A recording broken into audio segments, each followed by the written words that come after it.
that we do have our Cancer Prevention Control Program retreat that is coming up on May 13th. We will be at the Westin Hotel in Westminster from 11 to approximately 4 or 5 or something around that time on the 13th. And we look forward to this being our first opportunity for Cancer Prevention Control Program members to gather in quite some time. And we will be sending out an agenda for that upon its finalization. The other thing that I wanted to share with CPC members is the fact that we do have or are preparing a call for pilot grants that will be divided into 3 separate opportunities, but around the same kind of concept of cancer prevention control research. One will be focused on, in partnership with our Implementation Science Center, focusing on implementation science in cancer prevention control. One of the mechanisms will be a general call for any kind of cancer prevention control research.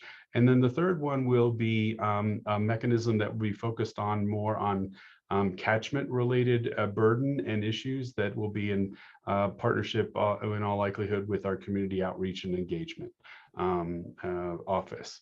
So thanks everyone for joining today, and I'm going to turn it over to Dr. Bob Delaval, who is a professor of dermatology here at UC Anschutz, as well as at the VA, who has been a longtime CPC member and a really productive scientist in skin cancer risk reduction, prevention, and care. So Bob, please look forward to your introduction to your colleague. Sure. Again, thanks. We're very honored to have Professor Marty Weinstock from Brown University lecturing us today. When I became a dermatoepidemiologist 20 years ago, I remember attending the IDEA meeting, which was the International Dermatoepidemiology Association meeting in Norwijkehout, the Netherlands, and Marty was there to look at my posters and give me advice on a study that I was looking at that time, which was to evaluate statins and fibrates for the possible role of cancer prevention of those widely used cardiac drugs. Marty has been a leader in not only dermatoepidemiology, but dermatology, being very active in our Society of Investigative Dermatology, of Investigative Dermatology, and the American Academy of Dermatology, and the secret society, the American Derm Association, which is the oldest derm association in the world, or in the US, maybe the world. And you have to get elected by vote to that. So he's a card-carrying member of every good club there is in dermatology, and has been such a leader in cancer prevention in our VA. So there have been 3 CSP trials, three of them in dermatology, and Marty has been the PI of all 3 of them. And he'll be giving us a little bit of the background of the latest one that I am actually very honored to be his co-PI on in the VA system. So without further ado, you're going to hear from one of the true leaders in skin cancer chemoprevention research, and one of the great dermatologists of our time. Thank you so much, Marty, for joining us. Well, thank you. And let me figure out how to share the screen here. Share screen, there we go. Okay.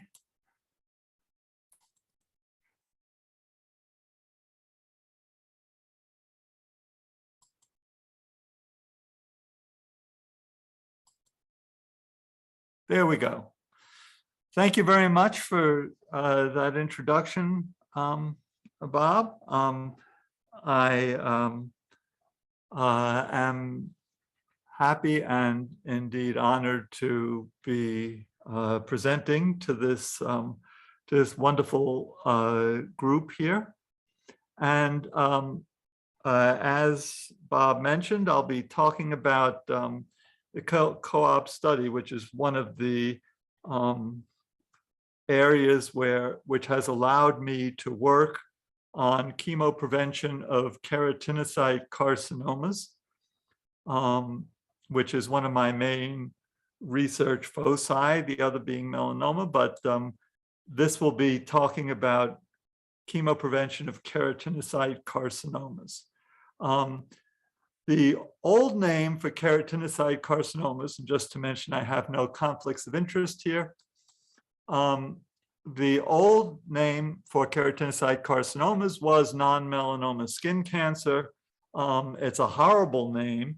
I totally reject using it. Keratinocyte carcinoma is a better name because this is a more important cancer, very important cancer. It's the most common cancer in the United States, causing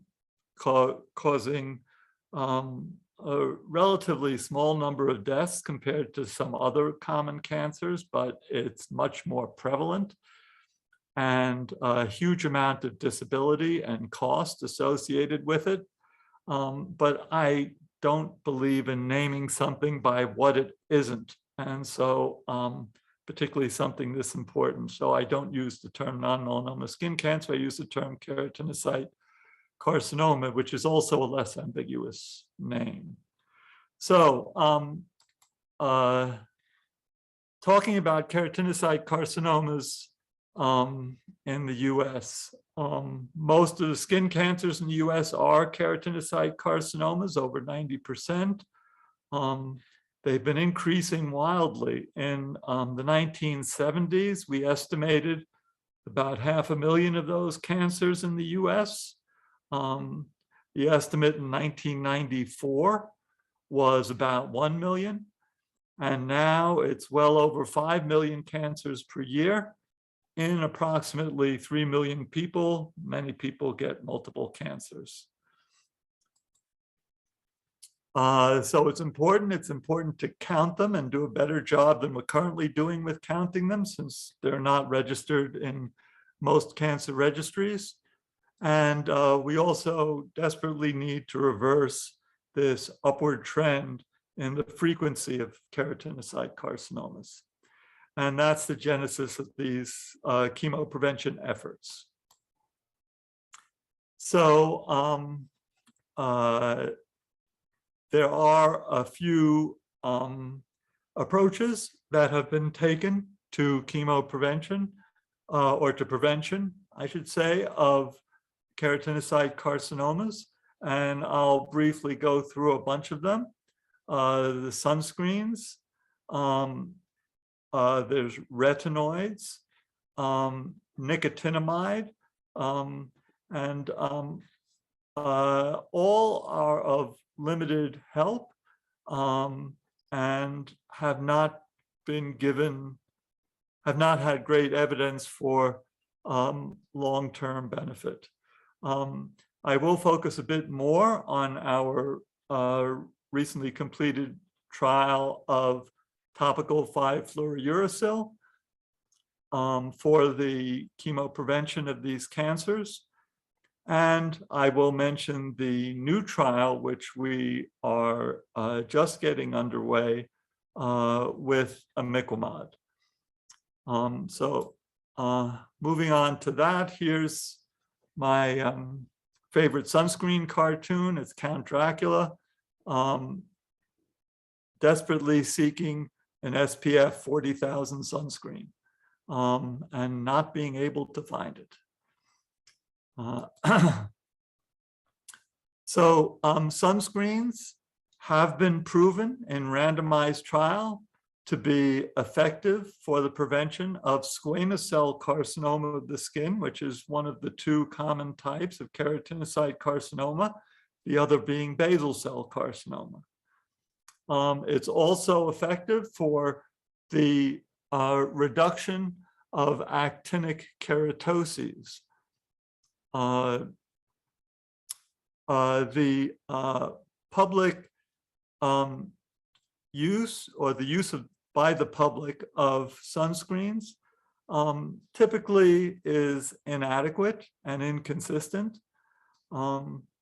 But when used consistently in an appropriate way, squamous cell carcinoma risk has been shown in randomized trial to be reduced by 40% until the sunscreen use is stopped, after which there's no effect. And there's no effect on BCC, basal cell carcinoma, commonly referred to as BCC. The key issues in recent days with sunscreens are that sunscreens get absorbed. It should be realized that sunscreens applied to the surface of the skin work because they're not absorbed.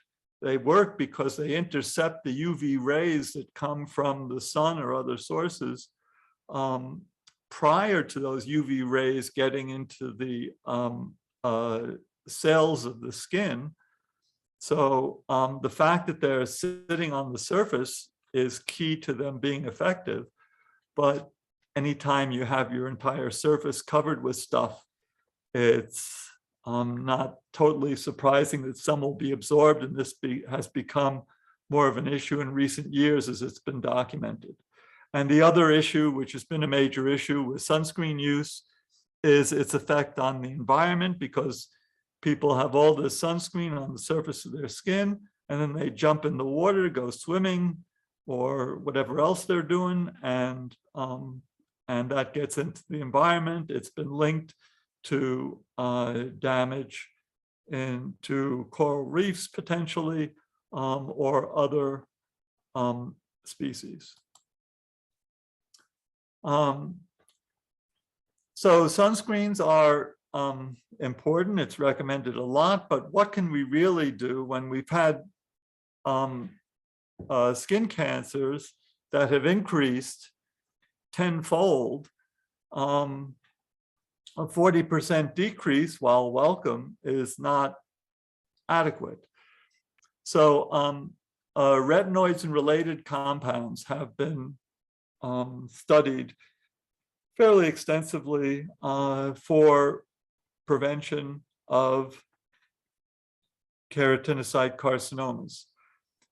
Beta carotene is a one such compound that has been studied and found to be ineffective, doesn't work.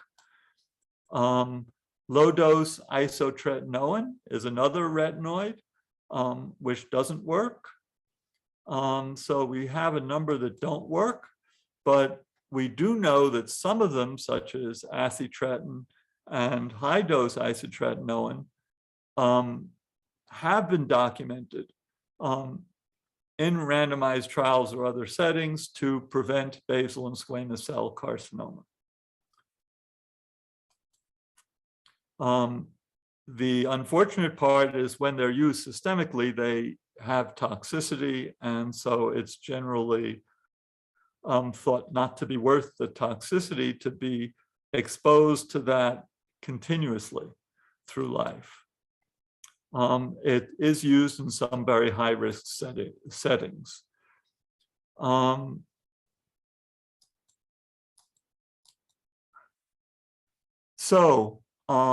Let me tell you about this first trial, my first adventure into chemoprevention of keratinocyte carcinomas. And that was with topical tretinoin. Tretinoin is a retinoid. I figured that given that systemic retinoids are effective in preventing keratinocyte carcinomas, both basal and squamous, maybe a topical retinoid could also be effective. And topical tretinoin, which had a reputation for its anti-cancer effects and anti-skin aging, etc., seemed to be an excellent candidate. And so we studied it in a randomized trial in its highest commercially available concentration. It had been used for many years, but never studied in this way. So, does it work? Well, so we did this co-op study in the VA. Now, this co-op study program, those of you who are not in the VA may not be familiar with it. It's a wonderful program that the VA has for multi-center trials, primarily for a variety of illnesses that are of relevance to veterans. They can be cancer, they can be cardiovascular disease, they can be other illnesses. The VA is a great health system because it's not based on the profit incentive. It's really focused on care that veterans need just because of their service in the military as veterans. And so it's a long-term commitment. And so they're willing to engage in these long-term randomized trials of issues of relevance to veterans, such as keratinocyte carcinomas. So for this trial, the Tretinoin trial, we required veterans who were interested in participating to have had 2 or more keratinocyte carcinomas in the prior 5 years. We used identical tretinoin 0.1% or vehicle control, randomly assigned. They are indistinguishable by appearance or texture. They were applied twice a day. If tolerated, stepped down to once a day or once every other day. If needed, so for better tolerability, it was to the face and ears only.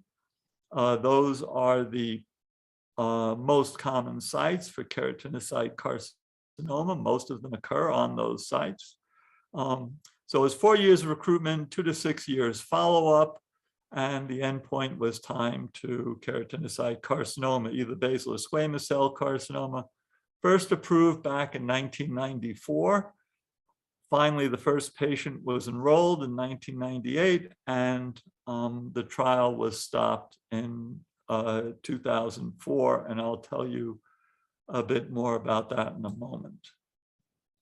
So we recruited a little over 1,000 patients, average age a little over 70 years, almost all were men. They had a lot of basals and squames in the past. There was a lot of monitoring of this trial, as was the standard procedure at the time. I counted a total of 17 independent monitoring committees for one or another aspect of this trial. And patients received either the tretinoin 0.1% or the vehicle control. The average follow-up was 3.6 years. The average follow-up, some longer, some less. So the trial was stopped 5.5 years into the 6-year trial. I found out about it being stopped because I and one of the other investigators on the trial, who was a junior investigator at the time, Kaushik Biswas, were presenting some results of ancillary studies related to this trial. And Kaushik came up to me at the end of the session, and he said, "Oh, by the way, Marty," he said, "why don't you give a call to the Co-op Study center?" And I said, "Sure, I'll give him a call. What's wrong?" And he said, "Well, just give him a call." I said, "Well, what's wrong?" "Well, just call him, just call him." So I did call them. And when I called the lead biostatistician, who was the relevant person at that time, he told me the study is stopped because this medication, the tretinoin, which at that point, as I mentioned before, had been used for decades in the United States for treatment of acne and so on and so forth, was that the tretinoin group had higher mortality than the control group, which I found very surprising. But of course, when you're told that one of your groups has higher mortality than the other, and there's any possibility that it could be related to the intervention you're doing, you stop the trial, which we did, and then we attempt to figure out what's going on. And that's what we did as well. And so we were attempting to figure out what's going on. About a year later, we had looked at everything we could look at, and we didn't find the cause for the difference in mortality between the two groups. It wasn't that they used more medication or that they had certain comorbidities as opposed to others, or, I mean, we looked at every possibility we could think of. And we couldn't find out anything that correlated with the tretinoin group having more deaths. And so we made that presentation. So we're preparing a paper. We made that presentation. There was an FDA person in the audience, which I didn't realize. And so this was a year after the trial was stopped now. And so I didn't think, I didn't even realize there was an FDA person there. So we made our presentation. We were continuing to work on analyzing the data. And then our study pharmacist gets a call from the FDA. This study pharmacist is an excellent pharmacist. She's great. But she got this call, and the FDA person was really livid, angry at her, and said, "How dare you not tell us that this trial was stopped because people are dying, and this is a medication that's given to, teenagers all over the country. It's widely used. We need to know about it. We need a report instantly for this, for that, for the other, blah, blah, blah." She's good. So she heard him out, and then she pointed out to him that they've already received 2 reports on this since the study stopped, and he just wasn't aware of them. So that was a bit of an adventure, but that had a beneficial effect because it motivated the VA administration to put a certain amount of resources into making a better ascertainment of deaths from this medication. Now, we didn't suspect that this medication could potentially be linked to any deaths. So we didn't really collect a lot of data that would be relevant to that finding. But in fact, it was linked by one of these overseeing committees to a differential death rate between the 2 groups. And so we got more resources after the FDA got involved in order to do a better ascertainment of deaths. We were in the situation where we would be calling people for follow-up visits, and we may not get an answer, and they may not show up for the visit. And we just figured they were a dropout after we made a certain number of attempts. So we didn't know whether they were alive and dead in that circumstance. But after the FDA made this fuss, then we were able to get the resources from the VA to link to the Social Security Administration, find out who's alive and who's dead. And we found out a lot more deaths than we had previously been aware of. And so we redid our analyses and trying to look for a reason why there was this mortality association. And we did that. We submitted for publication, and that was due to come out in January of 2009. Now, I don't know how many of you remember January of 2009, but the wonderful thing was, from our point of view, that there was another story that was competing with our publication, because we were afraid we'd get every mother of a teenager using tretinoin in our faces, yelling at us for what the dangers we were exposing their teenager to. It turned out that didn't happen. There was no major public outcry, and that's because everyone was focused on the election of the first Black president of the United States, Barack Obama.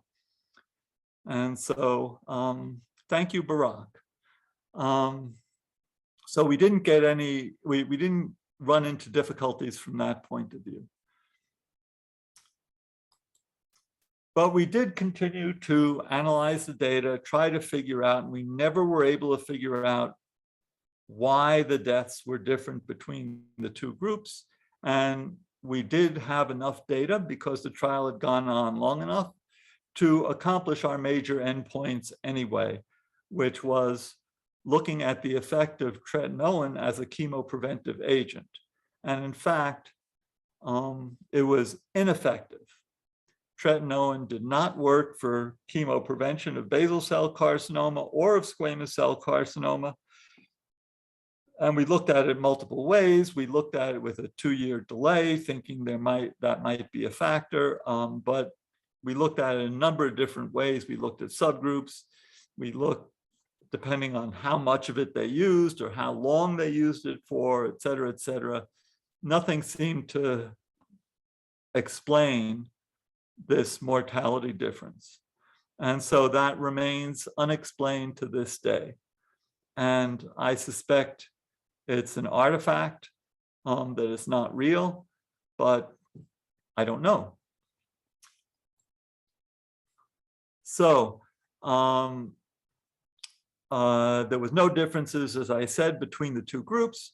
The quality of life measures were a bit worse in the tretinoin group because of some of the side effects of the tretinoin, but that was not a long-term change in quality of life.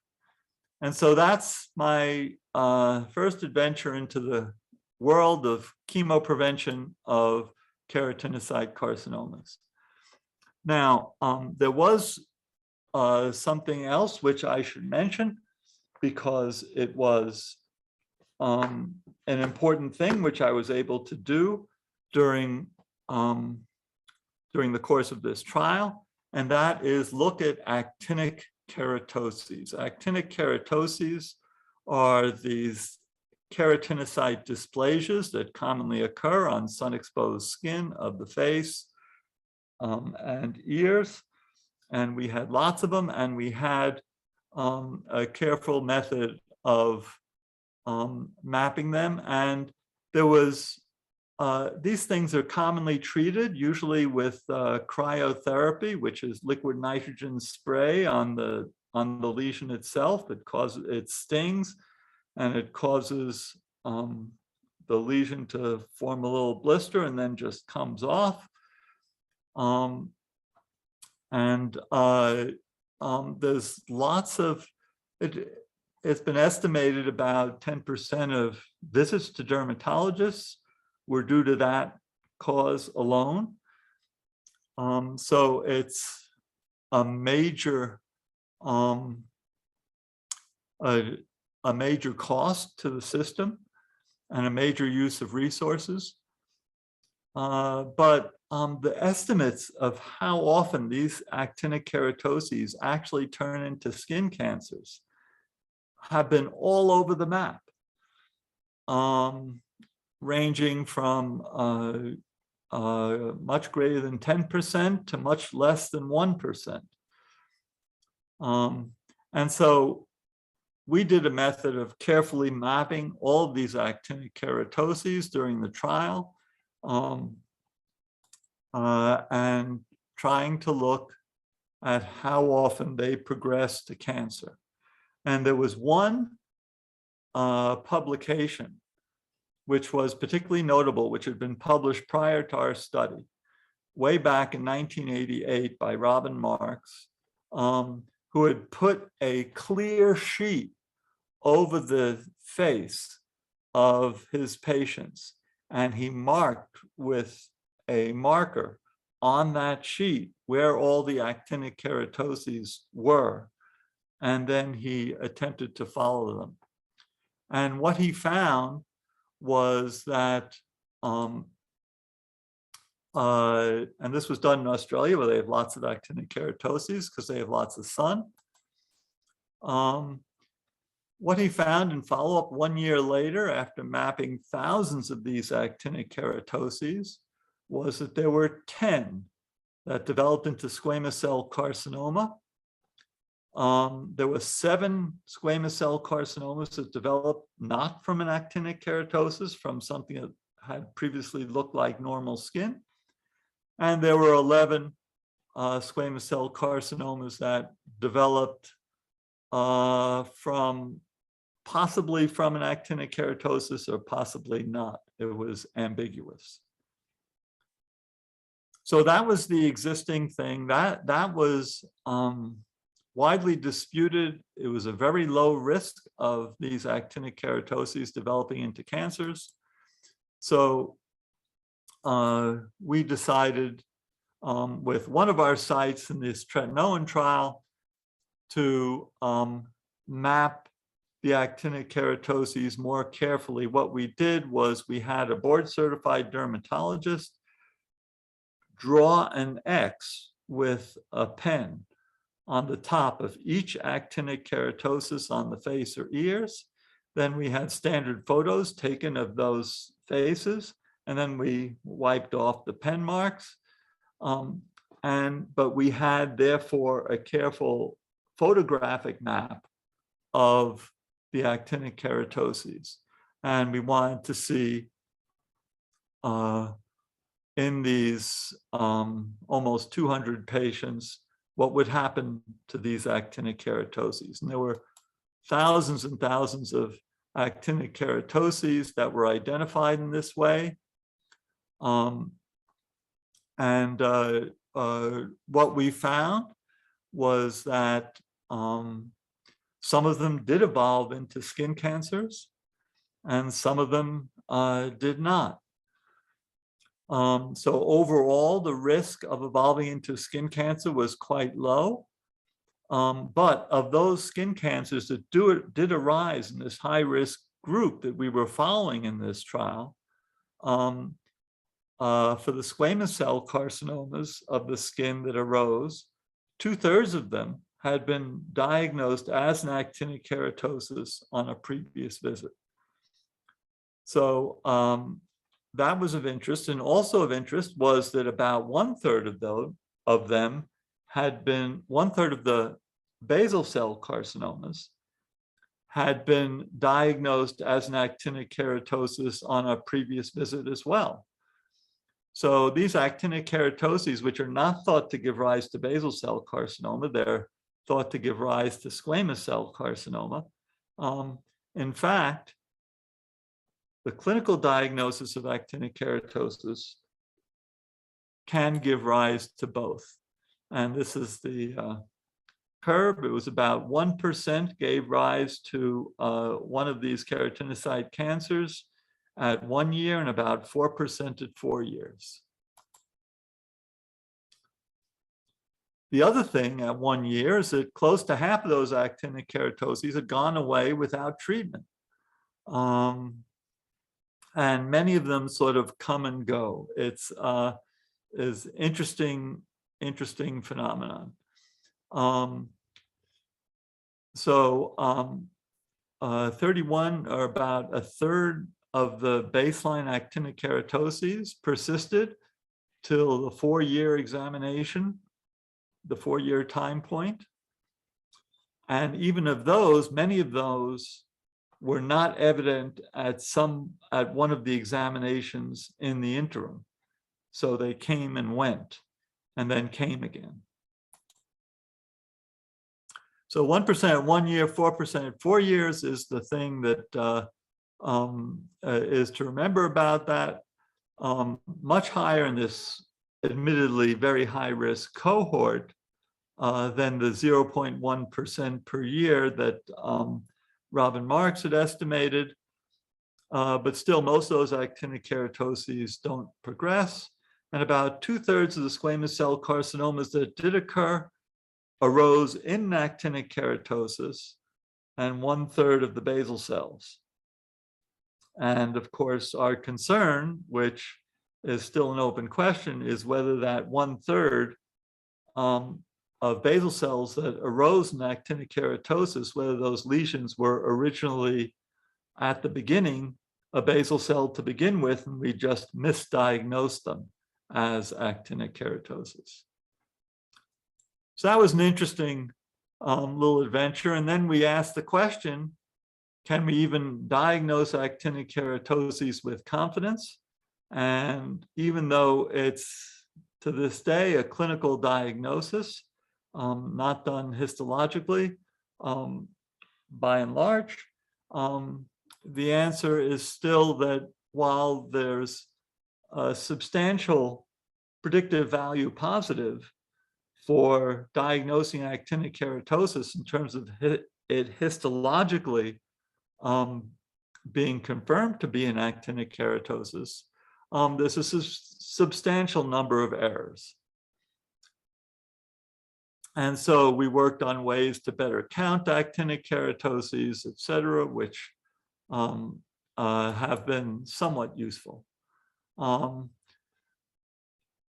So the validity of actinic keratosis diagnosis is really a key issue here, because we were able to find that most of the lesions that were clinically diagnosed as actinic keratosis were histologically actinic keratosis, but we did not measure whether the lesions or the areas of skin that we did not diagnose as actinic keratosis were in fact not actinic keratosis, because it's common to see actinic keratosis in histology of a piece of skin, in heavily sun-damaged skin, that was not clinically diagnosed.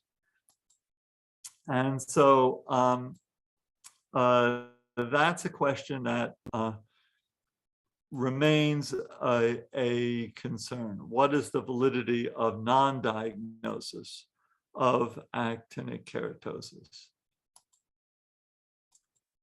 So what we concluded from this little diversion into actinic keratoses, which affect tens of millions of Americans every year, is that clinically defined actinic keratoses are commonly treated and associated with huge costs on an aggregate basis. The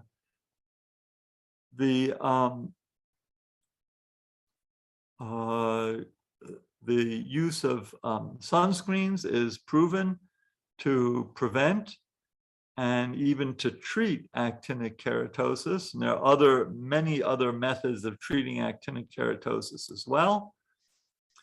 But those other methods of treating actinic keratosis hadn't been proven to reduce cancer risk.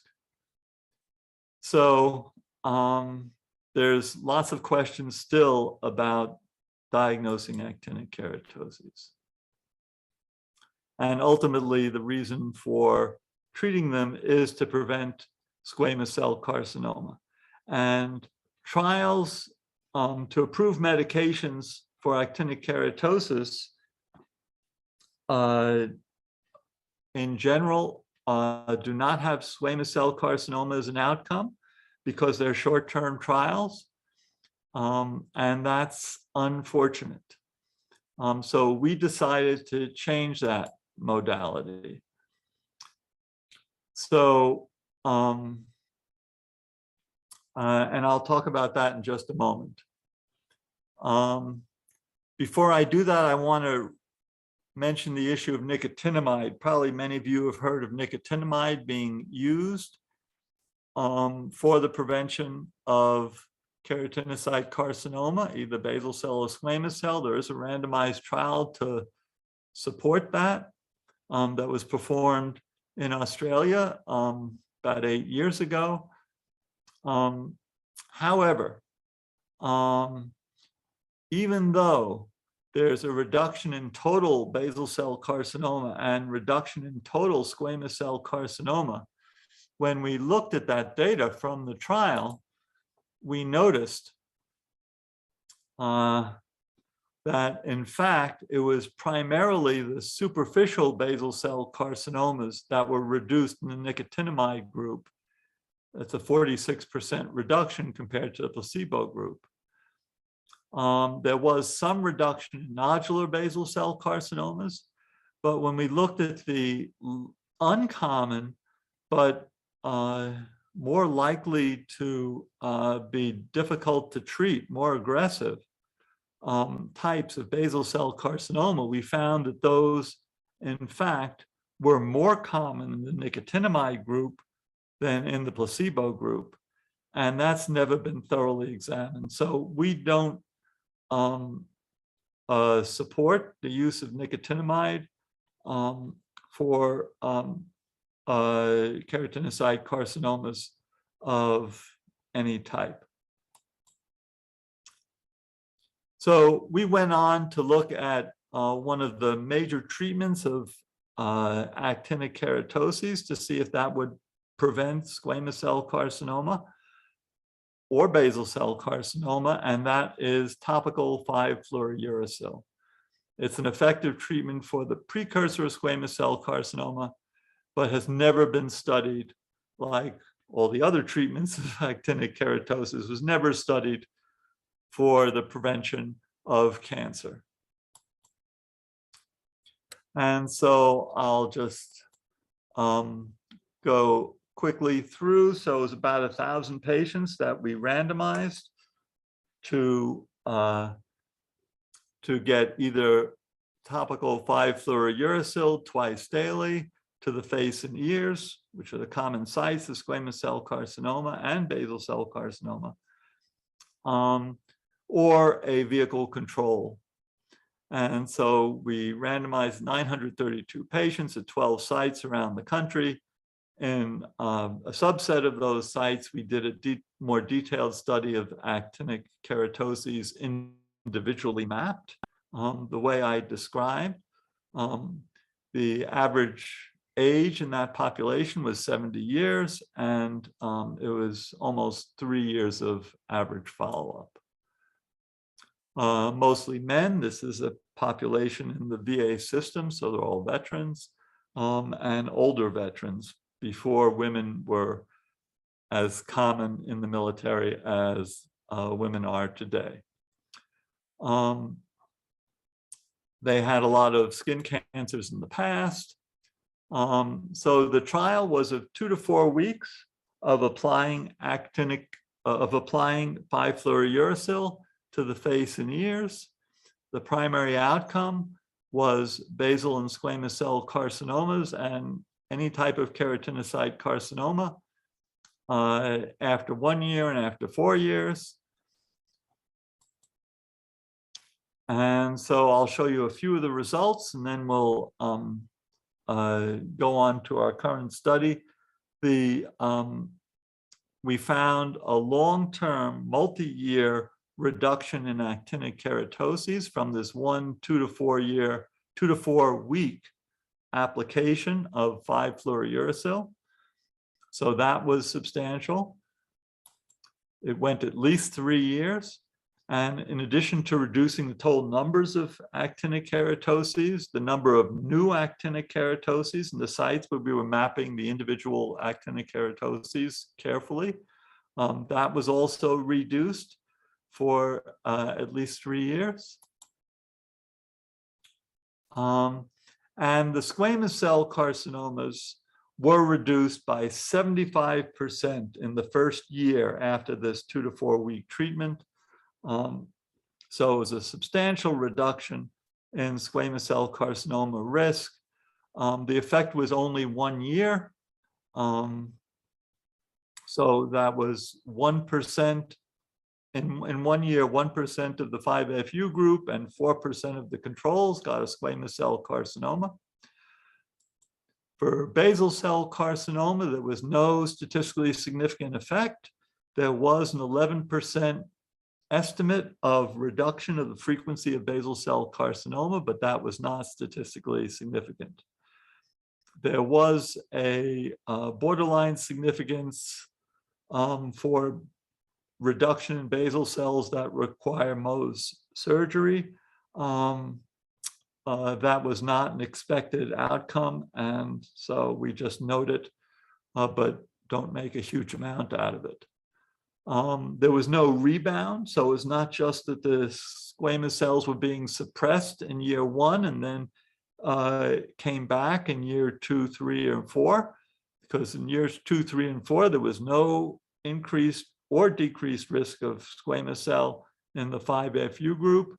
And of course, in no year was there a change in basal cell carcinoma risk. So this is a bar graph showing the findings. This is basal cell. The red is the 5FU group. The blue is the controls. And you can see 75% reduction in squamous cell, no reduction, or 10% reduction does not significant in basal cells. The 5FU group did in fact use the medication as well as the controls. So not all of them, but a vast majority did. And we asked them at the end of the trial, if this were to be proven effective at reducing your risk of skin cancer, would you be willing to do it again? Because there are some bothersome side effects from the 5FU.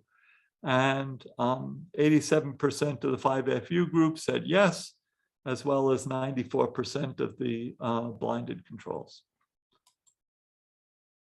So, so this study in population at high risk for squamous cell carcinoma, an annual course of 5FU may be in fact useful for a long-term reduction in their risk. And it does offer sustained actinic keratosis risk reduction.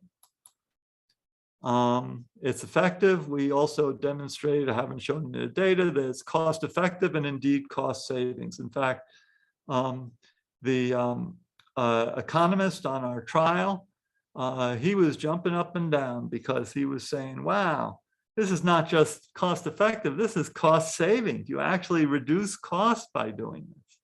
So he was ecstatic. And so it is a valuable conclusion. And this, of course, required a whole army of collaborators and people who are involved in the trial who are listed here.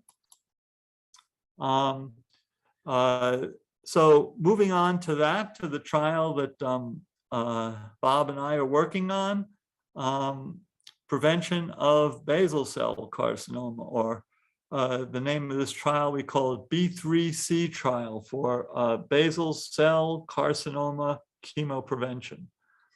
The enrollment for that trial, the trial is already approved. We're getting it off the ground. Enrollment is set to begin in January or February, this coming January or February. We have 17 clinical centers around the country. We expect to recruit a little over 1,600 participants. We will be using imiquimod to their faces, having them apply it daily for up to 12 weeks. will require a minimum of at least 18 applications. Again, uses this wonderful co-op study program mechanism within the VA. And so I ask you to stay tuned for, we will tell you the findings once we have some, but as the patients haven't started using it yet, we don't have the findings yet. But we're fully expecting them, and we're hoping that it will be an effective chemoprevention modality for basal cell carcinoma, which is the most common cancer in the United States. So thank you very much for your attention. And I'm happy to take any questions, particularly if someone can help me with this Q&A part. Thanks very much, Marty. Great to hear that summary of chemoprevention research in our VA and all of those great implications for dermatology practice. When I started practicing dermatology, tretinoin was commonly used to try to prevent skin cancer by dermatologists, and the research you mentioned changed that practice. You mentioned the most recent clinical trial of imiquimod for the prevention of basal cell carcinoma. And can you tell us a little bit about the design of that trial? And I know that you did not choose a split face trial. If you could tell us a little bit about why you didn't choose a split face trial for that intervention. Right. So this trial was our expected population. Well, in order to get a population with high expected numbers of basal cell carcinomas, so that we would have power to determine the difference between the two groups. So we ended up with a population that's, or we will end up with a population we expect that will be older. So like the other studies, it'll probably be around 70 or a little older than 70 years of age. So we're asking them to put it on their face once a day. Were we to try to do a split face design, we would have to ensure that these elderly patients were applying it appropriately to the appropriate side of the face consistently. And this is something they do at home. It's a daily application.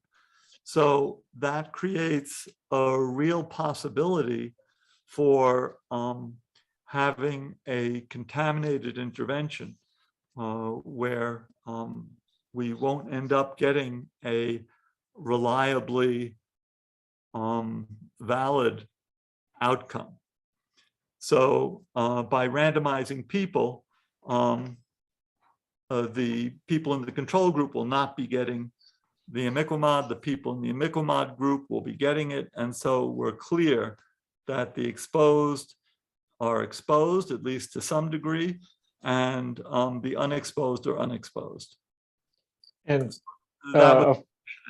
yeah, great. And then could you tell us a little bit about Annie app? I don't think you mentioned it at all, but it might be an innovative intervention.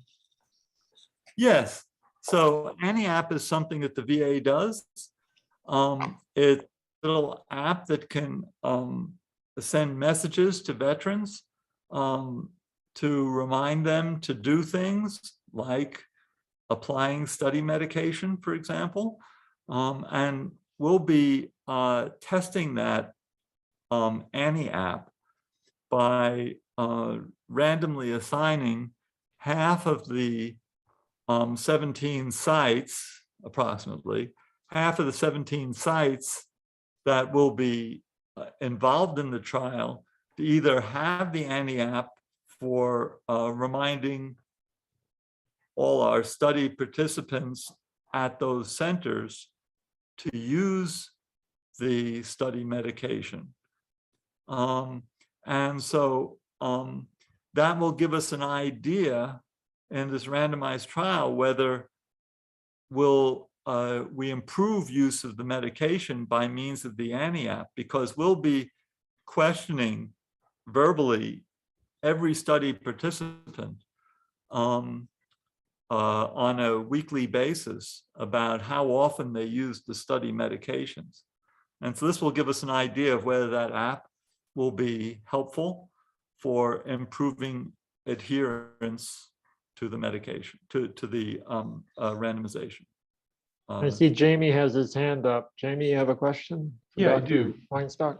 Yes, thank you very much. I learned a bunch. I was interested to explore, to ask you about some updates on some of the ideas you guys have put together. Bob, this might be equally relevant for you in terms of, looking at enriched samples of folks following transplant who may experience these cancers at higher rates, and wondering where that work, the status of that work, and what your thoughts are of moving that forward.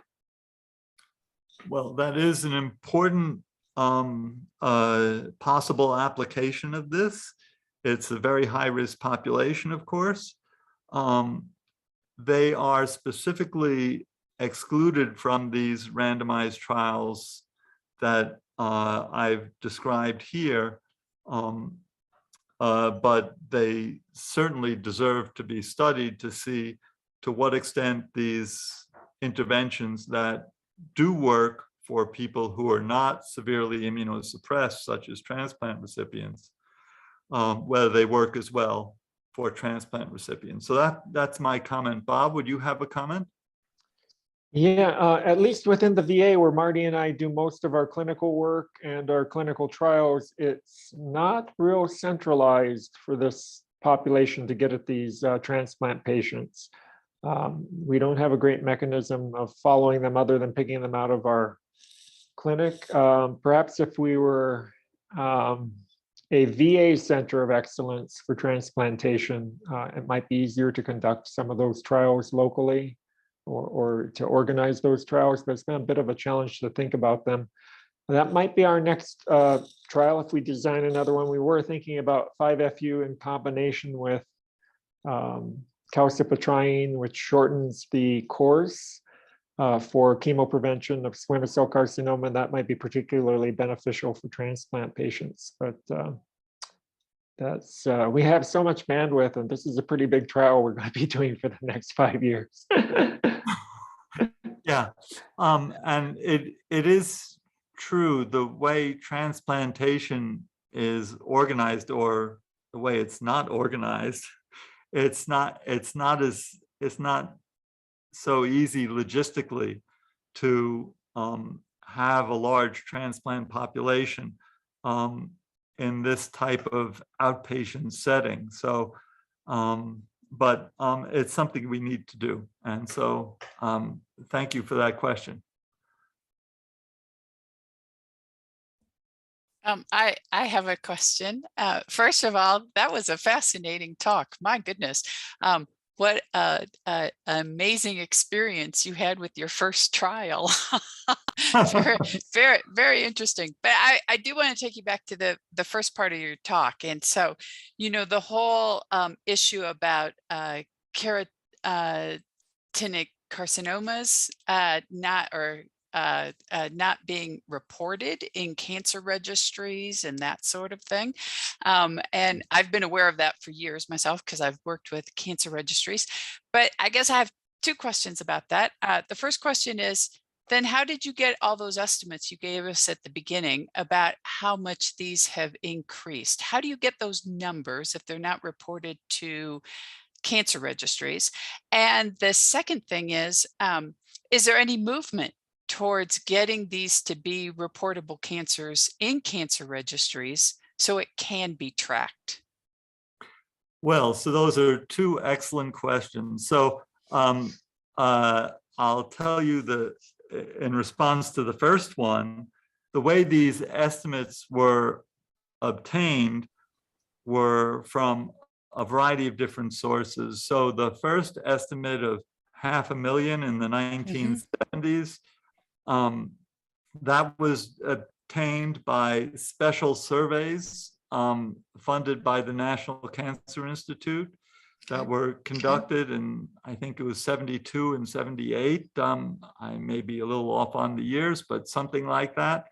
And it was of selected geographic areas where they would make an attempt to reach out and register every single cancer, every single keratinocyte cancer, both basal and squamous. Other sources of information have included Medicare for the over 65 population, and that's been quite helpful. Also, the National Health Interview Survey and health examination surveys. So those surveys have been helpful to extrapolate from the over 65 to the rest of the population. So there's been a variety of things, and there's also payment stuff as well from some other health organizations such as HMOs. So there's been a variety of different special approaches that have been taken to try to get this, but it's still the best thing is to register them.